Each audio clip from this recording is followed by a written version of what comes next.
Banlaw, banlaw, banlaw. Ngayon, pakabanlaw. Ready na siya para sa kanyang pinaka-shampoo. Shampoo niya. Yan ang shampoo ni Bidadam. Pangatlong sabon na yan, ha? Pangatlo. Shampoo na. Una, powder, soap. Pangalawa, Joy. Ngayon, yung pinaka-shampoo niya na para malambot ang balahibo. Sarap yakap-yakapin ngayon ang Bidadam ko. Woohoo! Bawal ka ngayon na. Hindi kita pakakawalan. Sa bahay ka lang. Bawal magala-gala.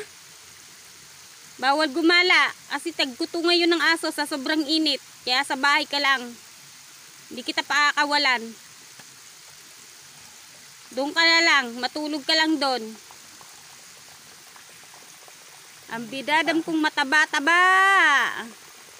Matalinong aso po yan. Mapagtatampo rin yan pag pinapagalitan.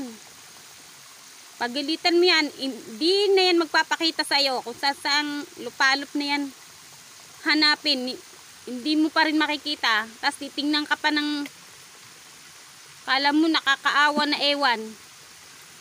Ay nako.